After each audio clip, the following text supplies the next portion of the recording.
সুপ্রিয় দর্শক, আসসালামু আলাইকুম। স্বাগত জানাচ্ছি এটিএন বাংলার নিয়মিত আয়োজন এটিএন বিজনেস অ্যান্ড ফাইন্যান্স থেকে। আমি আপনাদের সাথে আছি করবী জাহানিতু। আজকে আমরা কথা বলবো ব্যাংক সংস্কার নিয়ে। এই বিষয়ে বিস্তারিত আলোচনা করবার জন্য আমরা আমাদের এটিএন বাংলার স্টুডিওতে একজন বিশেষ অতিথিকে আমন্ত্রণ জানিয়েছি। আমাদের সাথে আজকে আছেন আব্দুল আল মিন্টু, সাবেক সভাপতি এফবিসিসিআই। স্যার, আপনাকে অনেক অনেক ওয়েলকাম করছি আমাদের স্টুডিওতে। ধন্যবাদ আপনাকেও। স্যার, আজকে আমরা কথা বলবো ব্যাংক সংস্কার নিয়ে। সো প্রথমেই আপনার কাছে জানতে চাবো, জুলাই বিপ্লবের পর নতুন গভর্নরের কার্যক্রম কেমন চলছে, একটু যদি বিস্তারিত আলোচনা করতেন। দেখুন, গভর্নর সাহেব কিন্তু অত্যন্ত এই লাইনে অত্যন্ত শিক্ষিত একজন ব্যক্তি। ওনার অনেস্টি, সততা বা ইন্টিগ্রিটি নিয়ে কথা বলার মতো কোনো লোক বাংলাদেশে নেই। উনি দীর্ঘদিন ধরেই বিভিন্ন বাইরের প্রতিষ্ঠানে কাজ করছেন, বিশেষত IMF। অতএব ব্যাংক সম্বন্ধে ওনার অভিজ্ঞতা যদি আমি বলতে যাই, তাহলে বলতে হবে যে উনি একমাত্র অভিজ্ঞতা সম্পন্ন ব্যক্তি বর্তমানে যিনি বাংলাদেশে একটা কেন্দ্রীয় ব্যাংকের গভর্নর হওয়ার মতো উপযুক্ত ব্যক্তি। সো ওনার ব্যক্তি হিসাবে আমি মনে করি যে উনি উপযুক্ত ব্যক্তি, উনি খুব ভালো লোক, উনি ভালো করতেছেন এই মুহূর্তে। কিন্তু সমস্যা তো ওনার সময় হয় নাই। ব্যাংকিং খাতের যে বর্তমান সমস্যা, সেটা হলো একটা পুঞ্জীভূত সমস্যা। গত 15 বছর ব্যাংকগুলোতে আল্লাহ দুনিয়াতে যত রকমের অনিয়ম এবং দুর্নীতি, এটা কোনোটা কিন্তু বাদ নাই এখন আর। এটার প্রাথমিক সমস্যা যেটা সৃষ্টি হয়েছে, সেটা হলো যারা এই ব্যাংকের ডাইরেক্টর, তারা মনে করে যে আমরা ব্যাংকের মালিক। এটা কিন্তু দুনিয়ার কোথাও নাই। ব্যাংকের মালিক, 1 নম্বর মালিক ব্যাংকের যারা ব্যাংকে টাকা জমা রাখে। 2 নম্বর মালিক যারা ব্যাংকের সাথে ব্যবসা বাণিজ্য করে। 3 নম্বরে আসে যারা ব্যাংকে ইকুইটি বা মূলধন যোগান দিছে, জাস্ট প্রাথমিক পর্যায়ে মূলধনটা যোগান দিছে। কিন্তু দুর্ভাগ্যবশত বাংলাদেশে যারা এই ব্যাংকের ডাইরেক্টর হয়, তারা মনে করে যে আমরা ব্যাংকের মালিক। অপরদিকে যে ব্যাংকের যে বোর্ড, পরিচালনা পরিষদ যে ক্ষমতা, এবং ব্যাংকের যে ম্যানেজমেন্ট, যারা ম্যানেজ করে ব্যাংকে, যেমন MD বা CEO, ওনাদের যে ক্ষমতা, এই ক্ষমতাকে যতই আগে একটা সেপারেশন ছিল দুইটার ভিতরে, সেটা এখন অ্যামালগামেট হয়ে গেছে। অর্থাৎ বোর্ডে যারা সদস্য বা পরিচালনা পরিষদের সদস্য, তারা যেটা বলবে, মানে অকপটে ম্যানেজমেন্ট এটা মেনে নিচ্ছে গত 10 বছর, যেটা আমরা সব ব্যাংকে এখন দেখতেছি। 2, যখন ব্যাংক থেকে ঋণ দেওয়া হয়, ঋণ দেওয়ার কতগুলো রীতিনীতি, পদ্ধতি, বিধিবিধান আছে। কিন্তু আজকাল দেখা গেল যে কেউই কিন্তু সেই বিধিবিধান মানে নেই। আবার ধরেন, ব্যাংকিং কোম্পানির আইন অনুযায়ী একজন ডাইরেক্টর 3 টার্মের বেশি থাকতে পারবে না। অর্থাৎ 3+3 যদি ধরেন 9 বছর থাকতে পারে। কিন্তু কেউ কেউ 15 বছর, 20 বছর এনারা রিটায়ারমেন্ট করে নাই। এখন বলে আইন আছে, তাহলে আইন অমান্য করলো। কোর্টও তাদের তত্ত্বাবধানে ছিল। বেসিক্যালি কোর্টে গেছে, একটা স্টে অর্ডার নিয়ে আসছে। তারপরে কথা ছিল যে একটা ফ্যামিলির, একটা পরিবার থেকে 2 জনের বেশি হতে পারবে না। এটাকে কত সরকার এসে এটাকে 3 জন করে দিল।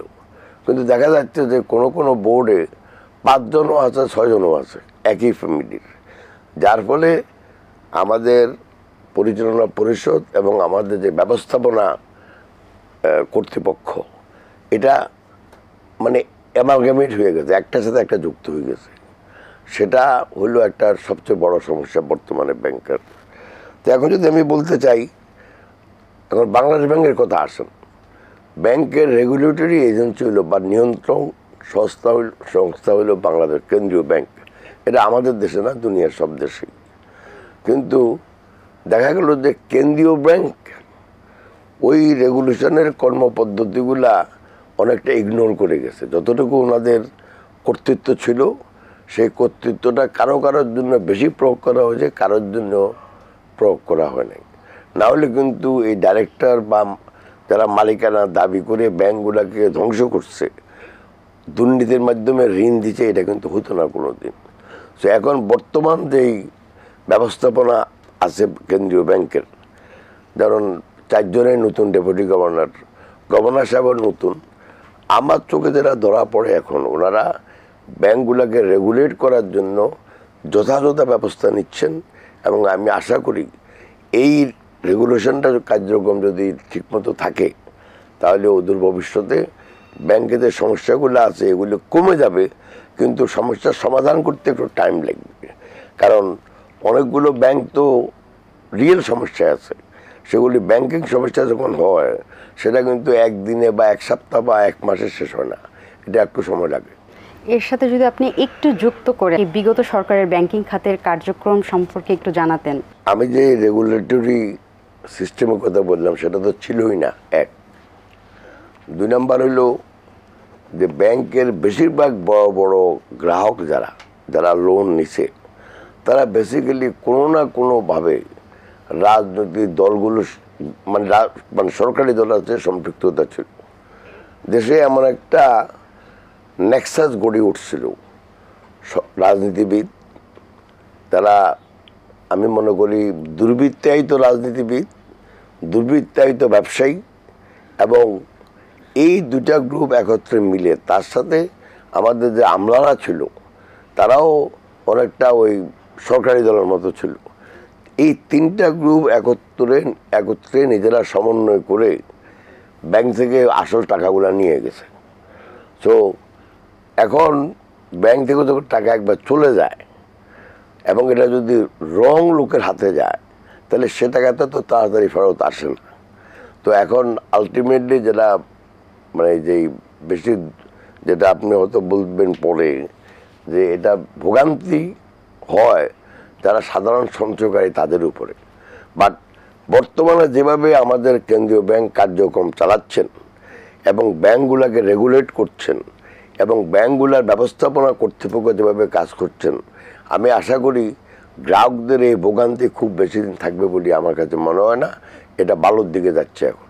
ব্যাংক খাতে ঋণ খেলাপি প্রায় 2,85,000 কোটি টাকা, এটাকে কিভাবে সমাধান করা যেতে পারে? এটা তো সমাধান অনলি একটা, সেটা হলো যত আপনার রিকভারি করতে পারেন তত ভালো। কিন্তু প্রবলেম এই মুহূর্তে যেটা, সেটা হলো অনেকেই যেই কারণে ঋণ নিয়েছেন সেই কারণে ঋণটা ব্যবহার করা নেই। সেখানে ব্যাংকিং কর্তৃপক্ষের কার্যক্রম আমি মনে করি সঠিক ছিল না। কারণ আপনি যেই পারপাসে, যে উদ্দেশ্য দেখিয়ে ব্যাংক থেকে আপনি লোন নেবেন বা ঋণ নেবেন, আপনি সেই পারপাসে খরচ করা হলো বাঞ্ছনীয় এবং আইন। কিন্তু টাকা নিচ্ছেন এক কারণ দেখিয়ে, কিন্তু আপনি ওই খরচ করছেন অন্য জায়গায় বা বিদেশে পাচার করে দিয়েছেন। 2, একটা নিয়ম কারণ আছে যে আপনি যদি ব্যাংক থেকে টাকা নেন তাহলে আপনাকে একটা কোলাটারাল সিকিউরিটি দিতে হয়। জমি দেন বা শেয়ার দেন বা অন্য যে কোনো একটা কিছু আপনাকে দিতে হবে। এখানে দেখা যাচ্ছে অনেকে টাকা নিয়ে গেছেন, এনাফ কোলাটারাল নাই। এখন আপনার যদি কোলাটারাল না থাকে, আপনার যদি ওই লোক যদি না পাওয়া যায়, তাহলে এত সহজে তো এটা রিকভারি করতে পারবেন না। এবং তাছাড়া ইদানিংকালে যে অবস্থা হচ্ছে, গত সরকারের চলে যাওয়ার পর ধরেন আমাদের বিভিন্ন সমস্যা ছিল, অনেকেই যথাসময় এলসি করতে পারে নাই, যার ফলে কাঁচামাল আসে নাই, যার ফলে উৎপাদন ব্যবস্থা বিঘ্নিত হয়েছে। 2, তারপরে আপনার এই যে এই বিঘ্নিত হওয়াতে যখনই ব্যবস্থা বিঘ্নিত, তাছাড়া হঠাৎ করে আপনার ডলারের রেট, যেটা বাংলাদেশের টাকার অবমূল্যায়ন প্রায় 36% হয়েছে 1 মাসে, যার ফলে উৎপাদিত পণ্যের দাম বেড়ে গেছে। দাম বেড়ে যাওয়াতে সেটা চাহিদা কমে গেছে, তো অনেকে বিক্রি করতে পারছেন না। তারপরে আমাদের এক্সপোর্টও একটু স্লো হয়ে গেছিলো গত 2-3 মাসে, এখন একটু ভালো হচ্ছে। এসব মিলিয়ে অর্থনীতির যে অবস্থা দাঁড়িয়েছে, তাতে কিন্তু অনেকে টাকার রিপেমেন্ট করতে পারছে না। স্পেশালি যারা উৎপাদনের জন্য টাকা নিচ্ছেন, যারা কারো ফ্যাক্টরি আছে, কারো মিল আছে, কেউ হয়তো কটন মিল আছে, যারা উৎপাদন ব্যবস্থাপনায় একটু ক্ষতিগ্রস্ত হওয়াতে আপনি দেখেন ডেইলি কোনো না কোনো জায়গায় শ্রমিক অসন্তোষ। তো সেই জায়গায় তো আজকে আর কাজ হচ্ছে না। তো এখন বছরের মাসের শেষে তো ওনাকে শ্রমিকদের বেতন দিতে হবে। তো ওনার যদি অর্ডার যদি এক্সপোর্ট করতে দেরি হয়, টাকা তো অন টাইম আসবে না। তো যার ফলে এখন শ্রমিক অসন্তোষ দেখা দিচ্ছে। তো এই ফলে আমি মনে করি যে আমাদের যে অর্থনীতির অবস্থা একটু খারাপ হওয়াতে অনেকে টাকাগুলো যথাসময়ে ব্যাংকে ফেরত দিতে পারছে না। তো সেটাও আমি মনে করি আইন শৃঙ্খলা যত ভালো হবে, উৎপাদন ব্যবস্থাপনা ঘাটতি কমে যাবে, আমাদের এক্সপোর্ট যথাসময় যাবে, আস্তে আস্তে আমি মনে করি যে ওই সমস্যাটা কেটে উঠবে বলে আমার ধারণা। এই যে টাকাটা বাইরে চলে গেছে বা পাচার হয়ে গেছে, সেই টাকা ফিরিয়ে আনার জন্য বাংলাদেশ ব্যাংক কি কি পদক্ষেপ নিতে পারে? বাংলাদেশ ব্যাংক বলুন, বাংলাদেশ সরকার বলেন বা ইন্ডিভিজুয়াল ব্যাংক বলেন, আমরা যতই পদক্ষেপ নেই, এটা তো একটা আন্তর্জাতিক আইন দ্বারা পরিচালিত হতে হবে। তো এখানে আমি জানি আমাদের সরকারের অর্থ বিভাগ বা আমাদের বাংলাদেশ ব্যাংক মাঝে মধ্যে উচ্ছ্বসিত হইয়া বলতেছে আমরা টাকা ফেরত আনবো। কিন্তু আমার জানা মতে, যদি আমি আন্তর্জাতিক আইন সম্বন্ধে যতটুকু আমার জানা, এই টাকা এত সহজে ফেরত আসবে না। এগুলি সহজে আসে নাই, আগেও আসে না, আসবেও না। তবে যেটা হবে, আপনি যদি যথাযথভাবে যদি প্রমাণ দেখিয়ে যদি আপনি বলতে পারেন যে এই টাকাটা বাংলাদেশ থেকে অবৈধভাবে আপনার দেশে এসছে, তাহলে সেখানে কোর্ট হয়তো এটাকে বলতে পারে যে এই টাকা যেন খরচ না করে। কিন্তু টাকা ফেরত আসার জন্য আপনাকে রায়ের জন্য অপেক্ষা করতে হবে। যদি এটা বাংলাদেশে হয়তো কোর্ট, তাহলে এটা আপনার জীবনে আসবে না। বিকজ বাংলাদেশে একবার কোর্টে গেলে মাশাআল্লাহ এটা আর কোনো জাজমেন্ট আসে না। এইটা আসতে ওই প্রথমে লোয়ার কোর্ট, তারপরে জজ কোর্ট, তারপরে হাইকোর্ট, তারপরে সুপ্রিম কোর্ট, তারপরে রিভিউ, এগুলি করতে করতে মানুষের জীবন এমনি শেষ। সো মোট কথা হলো যে অনেকে টাকা নিয়ে বিদেশে চলে গেছেন। এগুলি শুধু যে ব্যাংক থেকে টাকা নিয়ে বিদেশে যেতেন তা না, বাংলাদেশে মুদ্রা পাচারের বিভিন্ন কারণ আছে। একটা কারণ আমি বলি, যেমন মনে করেন একজন সরকারি চাকরি করেন, তার গুলশানে একটা বাড়ি আছে, উনি কিনছেন মনে করেন 1 কোটি বা 2 কোটি টাকা দিয়ে এখন থেকে 30 বছর আগে। এখন ওই বাড়ির ভ্যালু হইল এখন 30 কোটি। ওনার ছেলে মেয়ে ওনার তো বিদেশে লেখাপড়া করার, তো ছেলে মেয়ে থাকে বিদেশে আর আসবে না। উনি রিটায়ার করছে, উনিও বউ নিয়ে চলে যাবেন। তো ওই বাড়িটা যখন বিক্রি করে, ওই টাকাটা তো এখানে কারণ না, ওই টাকাটা উনি বিদেশে নিয়ে যান, হুন্ডির মাধ্যমে হোক বা যেভাবে হোক। তো মুদ্রা পাচারের বহুবিধ কারণ আছে।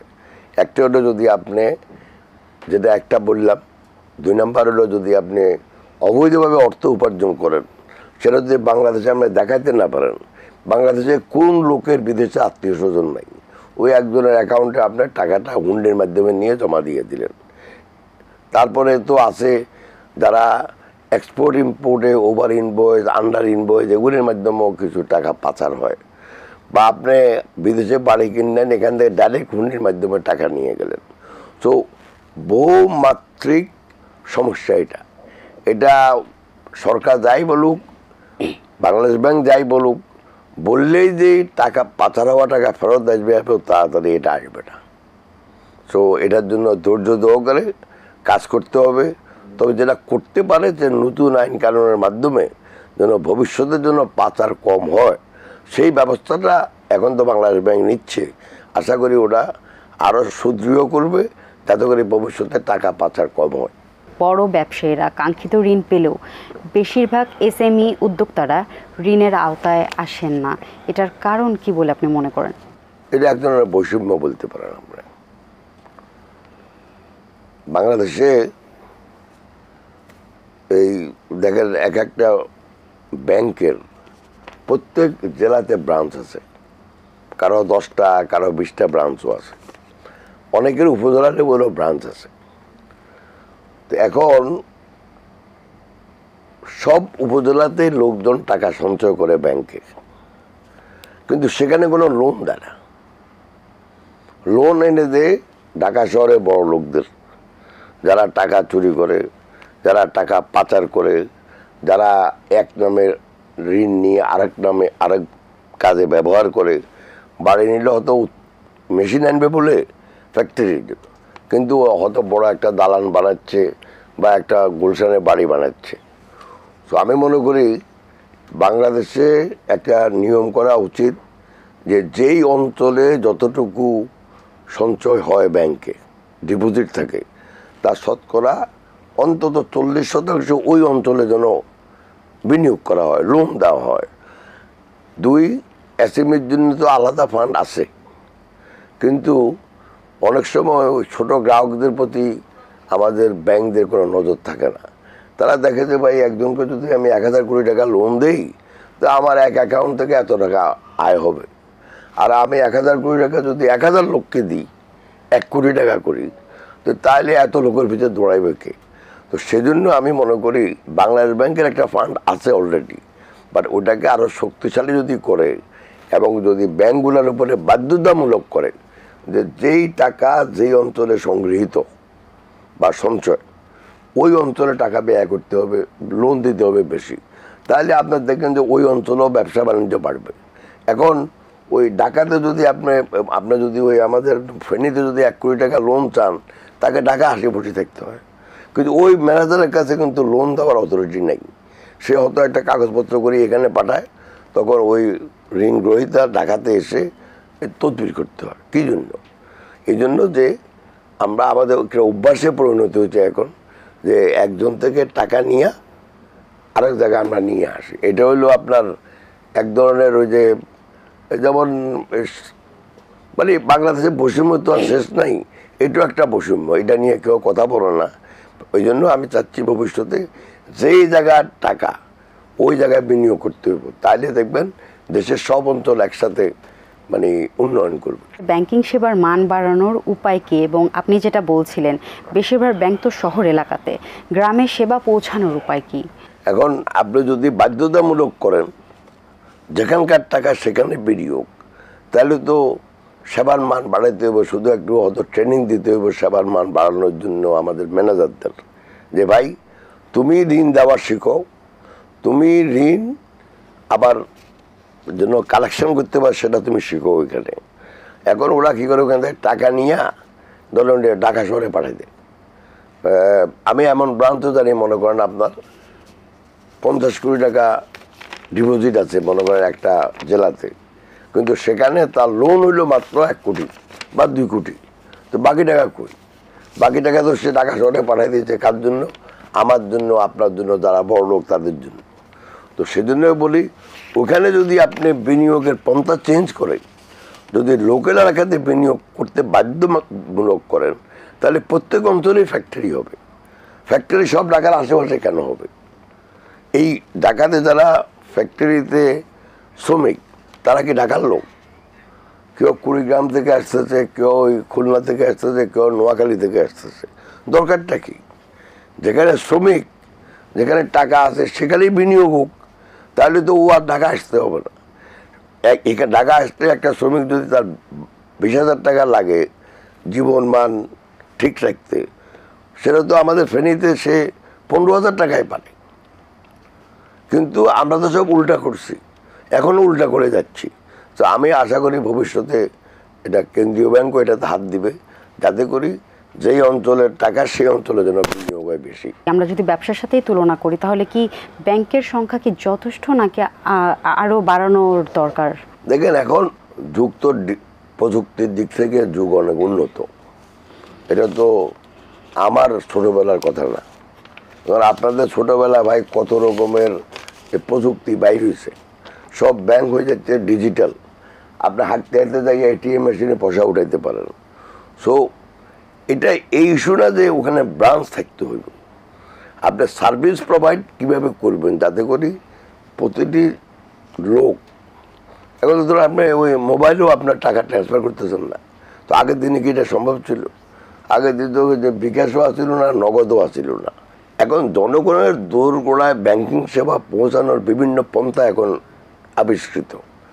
তো এখন যেন যে ওই আইফোন চালাইতে পারে না তারা কীভাবে পাবে সেটা একটা ব্যাপার, কিন্তু আদারওয়াইজ ব্যাংকিং সেবা একদম গ্রান্ট পর্যন্ত বিস্তৃত করা এখন কোনো সমস্যাই না।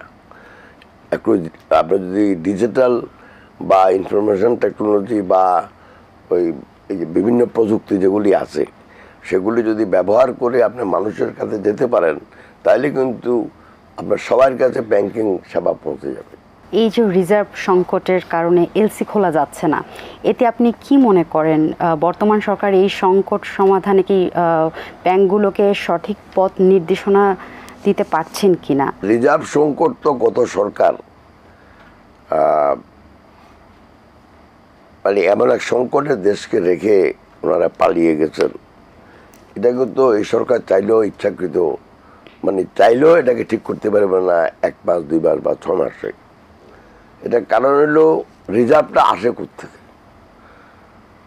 আপনার বিদেশি মুদ্রা আয়ের অনলি 2টা উপায় মানে আমাদের দেশের জন্য।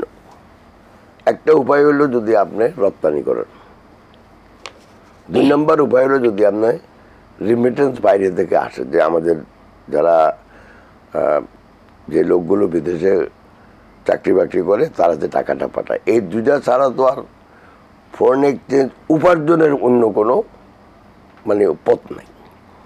জি, অন্য পথগুলো যেগুলি আছে এগুলি হলো আপনি লোন আনেন, আপনার ওয়ার্ল্ড ব্যাংক এডিবি বা বিভিন্ন মাল্টিল্যাটারাল এজেন্সি যারা আছে ইভেন IMF দরকার মতো আপনি ওদের থেকে লোন আনতেছেন। আর একটা স্মল অ্যামাউন্ট আসে যেটা ওই যে এনজিও টেনজিও এরা গ্রান্ট পায়। আর আরেকটা হলো যদি সরকার অন্য দেশের সরকার আমাদেরকে কোনো অ্যাসিস্ট্যান্স দেয়। তো এই 3টা হইল বিদেশি মানে রপ্তানি আর রিমিটেন্সের বাইরে, বাকি 3টা হইলো আপনি যেটা বিদেশ থেকে লোন আনতেছেন বা লোন মানে তো আবার আপনাকে পেমেন্ট করতে হইব। এখন বাংলাদেশে যখন গত সরকার যায় তখন এই যে দায় স্থিতির বিদেশের সাথে যে 2টা অ্যাকাউন্ট আছে, একটা হলো কত টাকা আনলেন কত টাকা দিলেন, এটাকে ওরা বলে কারেন্ট অ্যাকাউন্ট।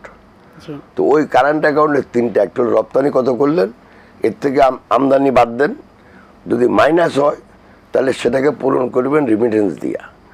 সেটা তো আমাদের ঋণাত্মক ছিল, মাইনাস ছিল। অন্যদিকে যত টাকা আপনি প্রতি মাসে আপনি বিদেশে পাঠাতে হচ্ছে বিকজ আপনাকে আগে লোন রিপেমেন্ট করতে হচ্ছে, তার থেকে লোন কম আসছে, যার ফলে আর্থিক যেই হিসাবটা এবং কারেন্ট অ্যাকাউন্টের মানে যাই বলে এটা বাংলাতে মানে ওই নিত্য নিয়ত যে হিসাব রাখে 2টাই হলো ঋণাত্মক। অতএব আমাদের রিজার্ভ দিন দিন কমে গেছে। এখন এই রিজার্ভটা যদি আপনার বাড়াইতে হয় তাহলে আপনাকে রপ্তানি বৃদ্ধি করতে হইব। রিমিটেন্স আর যা গেছে তাই তো হয়, এর বেশি আর বাড়বে না। রপ্তানি বৃদ্ধি করতে হবে, কারণ রপ্তানির সাথে আমাদের দেশে বিনিয়োগ ইনভলভ আছে, রপ্তানির সাথে দেশে কর্মসংস্থানের ব্যাপারটা আছে এবং বিদেশি মুদ্রা আয়ের ব্যাপারটা আছে। তো যখনই আপনি রপ্তানি বৃদ্ধি করতে চান তখনই তো বহুবিধ সমস্যা যখন আমাদের আসে দেশে, সেটা আপনি ব্যাংকিং সমস্যা বলেন, সেটা আপনি শ্রমিকের সমস্যা বলেন, সেটা আপনার সামাজিক আইন শৃঙ্খলা সমস্যা বলেন, এই সমস্যাগুলো যতক্ষণ আমরা ঠিক করতে না পারি ততক্ষণ পর্যন্ত ঠিকমতো বিনিয়োগ হবে না। এবং বিনিয়োগ যদি না হয় উৎপাদিত খাতে তাহলে আমাদের রপ্তানিও কমবে, আমাদের কর্মসংস্থানও হবে না। তো কর্মসংস্থান যদি না হয় তাহলে আবার তো মারামারি। এখন এই দেশে প্রতি বছর 20 লক্ষ 22 লক্ষ লোক চাকরির বাজারে আসতেছে, 16 বছর হয়ে গিয়া, ওরা যাবেটা কোথায়? তো ওরা তো আর ঘরে বসে দেখবে না। আর আজকাল আমাদের ছেলে মেয়েরা ঘরে বসে রাখে, রাখা যায় নাকি ভাই? ব্যাংকে 3 লাখ 5 লাখ এই অ্যামাউন্টগুলো গ্রাহক উত্তোলন করতে পারছে না সহজে। ব্যাংক থেকে বলা হচ্ছে যে আগে থেকে ইনফর্ম করুন বা একটা অ্যাপ্লিকেশন দিয়ে রাখুন। তো কিভাবে আসলে কার্যক্রম আগালে ব্যাংক এই সংকটগুলোর মুখোমুখি হবে না?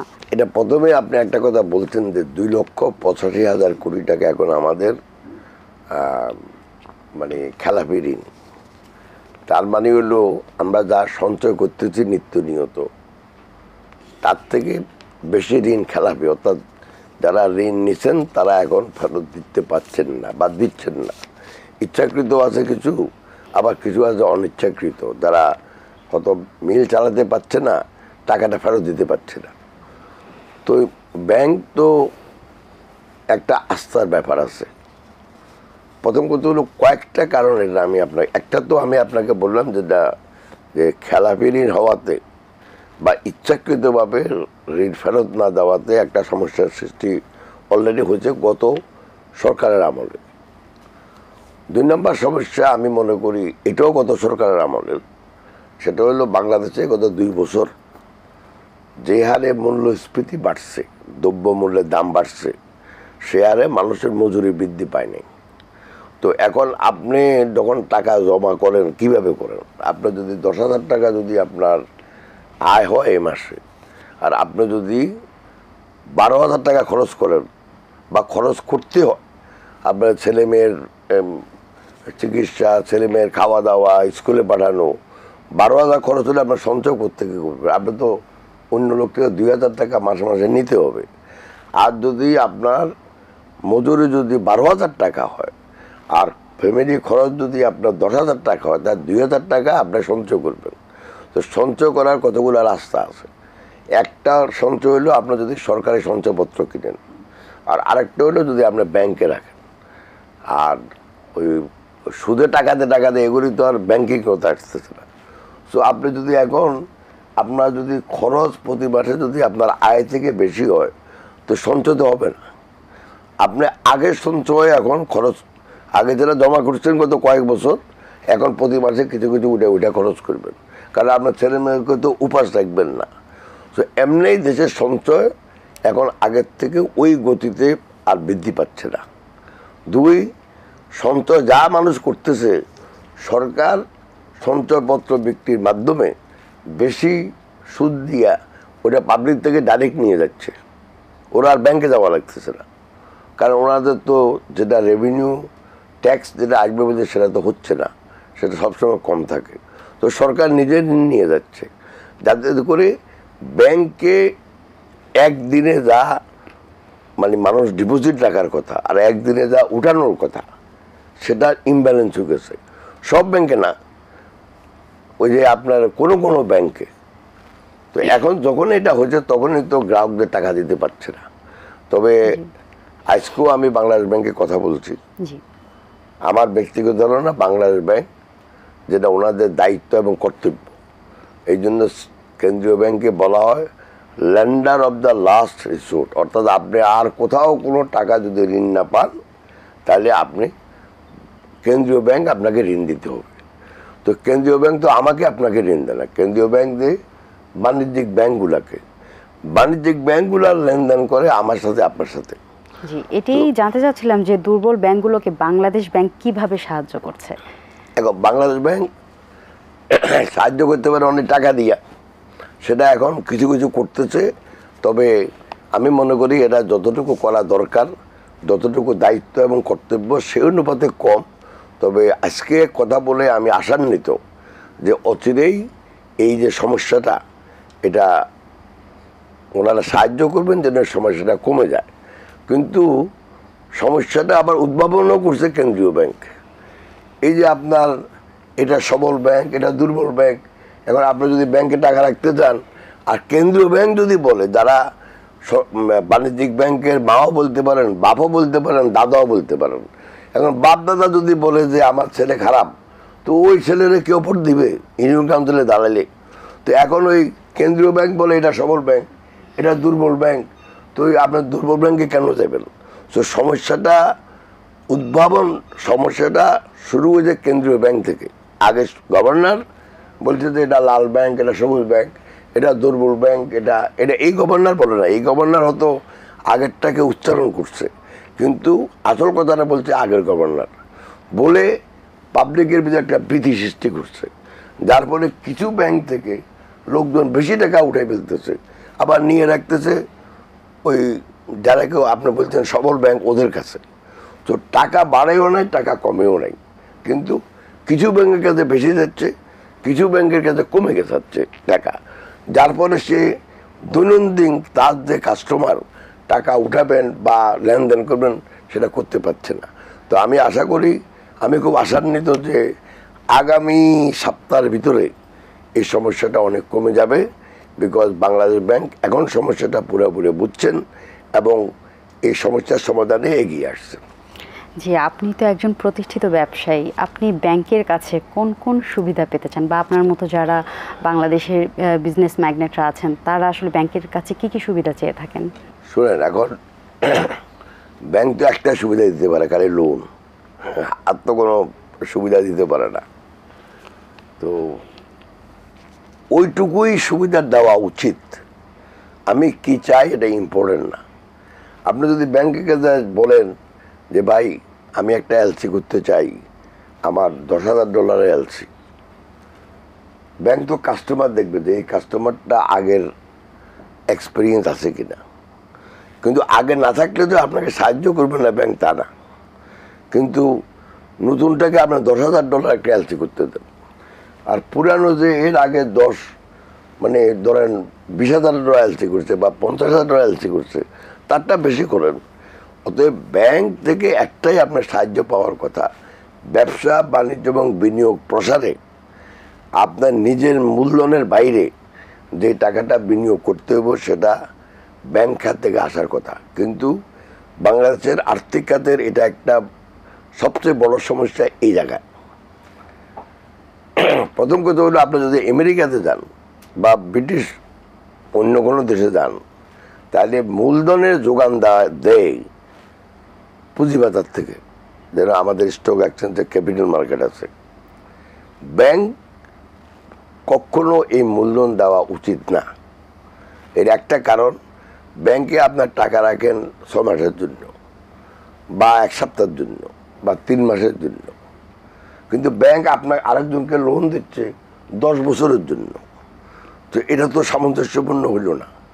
কারণ আপনি যদি আপনার সব টাকা উঠাতে চান, আমি তো ওনাকে লোন দিছি, আরেকজনকে লোন দিছি 10 বছরের জন্য, বিকজ ওটা হলো মূলধনের লোন। তো মূলধন আপনি যখন একটা মেশিন নিয়ে আসেন বিদেশ থেকে, আপনার তো 5 বছর 7 বছর 10 বছর আগে তো মেশিনের পয়সা উঠবে না। তো মেশিনের পয়সা যদি না উঠে আপনি ব্যাংকে কীভাবে দেবেন? সো নিয়ম হচ্ছে যে মূলধন বিনিয়োগের দুটা পদ্ধতির মানে এক পদ্ধতিতেই। একটা হলো, আপনি যদি 100 টাকা বিনিয়োগ করতে চান, তাহলে সেখানে আপনি অন্তত 30 টাকা দিবেন পকেট থেকে, আর 70 টাকা আপনার নেবেন পুঁজিবাজার থেকে। কিন্তু এখন আমি ওই 10 বছরের জন্য লোন নিচ্ছি ব্যাংক থেকে, কিন্তু ব্যাংকের কাছে টাকা তো মানুষ রাখে 1 বছর 2 বছরের জন্য। এই যে আপনার টাকা রাখতেছেন 2 বছরের জন্য আর টাকা ধার দিতেছেন 10 বছরের জন্য, এটা কিন্তু অসঙ্গতিপূর্ণ। মানে ক্যাপিটালিস্টিক পুঁজি বাজারের সাথে যদি আপনি এটা মিলান দুনিয়ার সাথে, এটা কিন্তু অসঙ্গতিপূর্ণ। যার জন্য কিন্তু এই প্রবলেমটা সমস্যা একটু বাড়ছে। আমাদের ভবিষ্যতে মূলধন দেওয়ার জন্য, যাতে করে আমাদের লোকদের যে উদ্যোগ এবং উদ্যম আছে সেটা ব্যবহার করার জন্য, এবং নতুন প্রযুক্তি যেগুলি আসতেছে এগুলিকে কাজে লাগানোর জন্য আপনার যে মূলধন যে আপনি বিনিয়োগ করবেন, সেই বিনিয়োগ পুঁজিবাজার যদি ঠিক না করেন, তাহলে কিন্তু এই বিনিয়োগ ঠিকমতো আসবে না। আপনাকে অসংখ্য ধন্যবাদ আমাদের এটিএন বাংলার স্টুডিওতে আমাদেরকে সময় দেওয়ার জন্য। ধন্যবাদ আপনাকে। আমরা কথা বলছিলাম ব্যাংক সংস্কার নিয়ে। এই বিষয়ে যে আমরা বিস্তারিত আলোচনা করলাম, এতে দর্শক হয়তো আপনারা উপকৃত হয়েছেন বা হবেন ভবিষ্যতে। নেক্সট এপিসোডে আমরা কোনো যোগী উপযোগী বিষয় নিয়ে আপনাদের সামনে আবার হাজির হব। ততদিন পর্যন্ত ভালো থাকুন, সুস্থ থাকুন, এটিএন বাংলার সাথেই থাকুন। ধন্যবাদ।